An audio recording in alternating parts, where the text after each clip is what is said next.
Aujourd'hui, nous parlons entrepreneuriat sur notre émission La Découverte. L'émission qui vous révèle au monde. L'émission qui vous vend, sinon. L'émission qui vous donne la possibilité de faire vivre au monde votre passion. Aujourd'hui, nous avons pour inviter une femme entrepreneur, une femme battante, une femme déterminée. Elle s'appelle Corinne. Madame Corinne, vous allez bien? Merci. Bien, merci chez vous. Ça va. Vous êtes bien installée? Bien, merci. C'est un plaisir pour nous d'être avec vous ce soir. Et nous avons envie de vous connaître, de savoir ce que vous faites, de savoir tout sur vous. Donc, vous allez nous faire le plaisir de mieux vous connaître. Ok. Je suis Omoumi Donaldine Corinne Elegbede. Je suis artisane tisserande, entrepreneur mode et textile. Je suis promotrice de Arc-en-Ciel Tissage, qui est une entreprise qui est spécialisée dans la fabrication du textile béninois, communément appelé Kanvo. Merci. Et vous êtes installé où? Nous sommes installés à Tokota, en face de l'église catholique Saint-Martin de l'Ouganda. Tokota. Vous l'aurez bien compris, notre invitée du jour est une entrepreneuse de longue date. Et elle est installée à Tokota pour tous vos besoins. Veuillez la contacter. Je pense que nous allons laisser ses contacts à la fin de cette émission. Et comment êtes-vous arrivé à rentrer dans le monde de l'entrepreneuriat? Bon, je ne suis pas rentrée dans l'entrepreneuriat, c'est plutôt l'entrepreneuriat qui est venu à moi, si je peux le dire comme ça. Excellent. Je suis née de mère tisserande qui a créé Arc-en-Ciel Tissage depuis plus de 25 ans. Ok. 25 ans. Arc-en-Ciel Tissage a le même âge que moi aujourd'hui. Ah, bravo, ça c'est... Et depuis 4 ans, j'ai repris les rênes aux côtés de ma maman. Ok. On travaille ensemble. Donc, Ok. c'est venu à moi. C'est un héritage. Ok. Depuis l'enfance, on travaillait déjà avec elle. Et en 2020, bon, à cause de certaines situations, j'ai quand même voulu l'aider d'abord à relever ses activités qui sombraient un peu. Et plus tard, j'ai carrément décidé de me lancer dedans, à ses côtés toujours. Ok. Autrement dit, votre mère est votre leader. Cette personne-là qui vous a coaché, qui vous a mis dans ce monde. Ah, absolument. C'est intéressant. Avec qui je travaille toujours. Avec qui vous travaillez toujours. Elle continue toujours à tisser et on est tout le temps ensemble à l'atelier. Ah, c'est bien. Et quelles sont les principales difficultés que vous rencontrez parfois?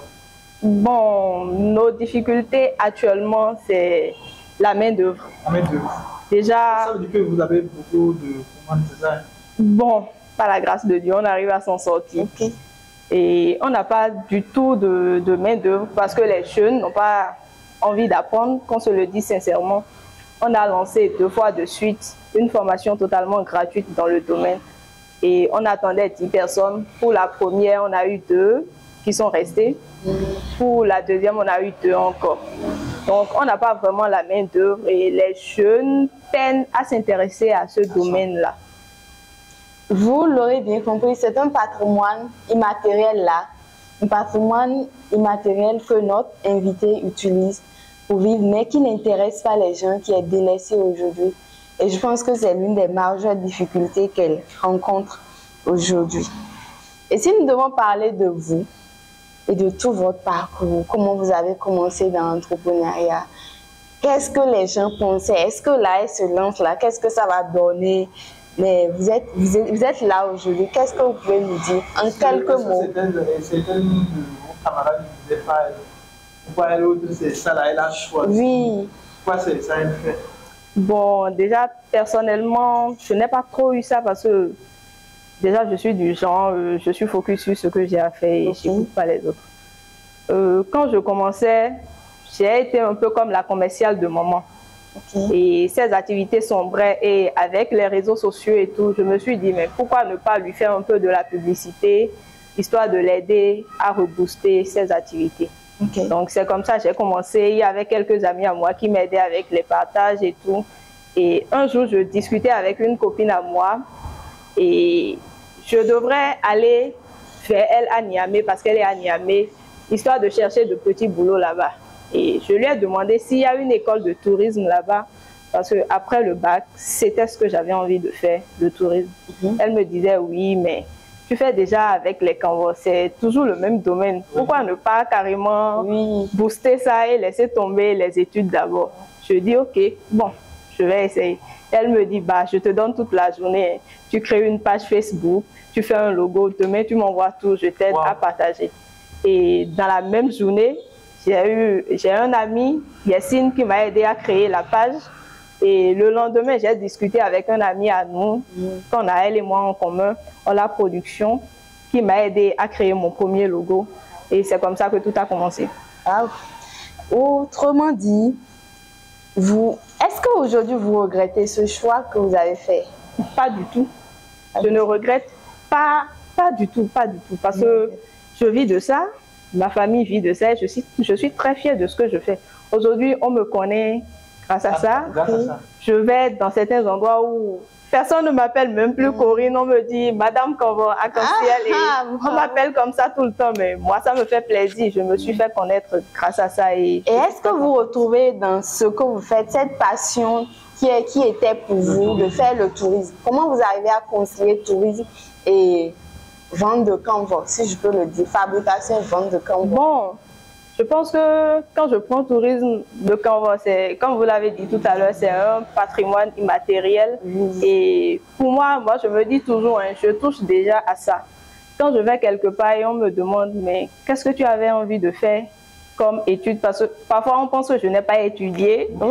Et on me demande, mais qu'est-ce que tu avais envie de faire? Je dis, bah, j'ai un bac+3 en anglais, mais j'avais envie de faire le tourisme. Et on me dit, mais tu fais déjà la chose. Il y a un monsieur, même à Cotonou, un jour, je me dis, mais tu fais déjà le tourisme, tu cherches quoi encore? Tu n'as plus besoin d'aller étudier encore dans le domaine. Essaie juste de rebooster tes activités. Tu travailles avec certaines agences de... Bon, pas vraiment. Pas du tout, pas du tout. Ça veut dire que tu n'as pas de commande vers l'extérieur et tout? Je reçois des commandes de l'extérieur, que ce soit de Niamey, du Burkina, même des autres pays européens et tout. Je reçois pas mal de commandes vers l'extérieur, mais des agences de tourisme ici au Bénin, pas vraiment. Pas vraiment. Mais je pense que ça sera une piste vraiment très intéressante. Parce qu'ils reçoivent assez de visiteurs. Bon, j'essaie de faire avec quelques guides que je connais, à qui j'ai demandé, bah, chaque fois quand vous aurez des touristes, faites un tour dans mon atelier, mettez mon atelier dans vos circuits touristiques. Et j'ai aussi discuté avec Monsieur Gérard de Ouadada, qui m'a dit qu'il verra comment faire pour m'aider. Et aujourd'hui, quelles sont les conditions pour bénéficier de votre formation? Bon, il n'y a pas vraiment de conditions, il faut avoir plus de 14 ans pour poursuivre une formation avec nous. Et la formation dure 1 an, 6 mois. Ça peut aller à 2 ans en fonction de comment l'apprenant arrive. Il y a une attestation ou un diplôme? À la fin de la formation, on passe un diplôme, le CQM, c'est un diplôme d'État. Ok, c'est intéressant. Mais pendant les 1 an, l'apprenant doit être là, comme tous les jours de la semaine, matin et soir. Bon, ça dépend. Ça dépend. Actuellement, on a 2 jeunes filles avec nous. Il y a une qui est là tous les jours, qui rentre les après-midi, l'autre qui est là 2 fois par semaine. Et quand elle vient, elle fait toute la journée avec nous et elle part. Une anecdote à nous raconter? Pas vraiment d'anecdote. Mais bon, la seule situation que j'ai rencontrée un jour, c'était avec un jeune à Cotonou qui s'est rapproché de moi, m'a demandé mon nom. Mais qu'est-ce que tu fais dans la vie? Je dis, je suis tisserande. Il m'a d'abord demandé, hein, tu fabriques les perruques? Je dis non, je fais les pains tissés. Il était un peu choqué, il était avec des amis, il avait l'air un peu choqué, genre, mais une jeune fille en 2024 qui fait du Canva, genre, tu fais ça pourquoi? Pour lui, ce n'est pas une... Et c'était... Il a trouvé ça assez bizarre. En même temps, je lui ai dit, gars, j'ai un bac+3 en anglais, j'ai un bac+1 en études de langue française. C'est parce que j'aime ça que je fais ça.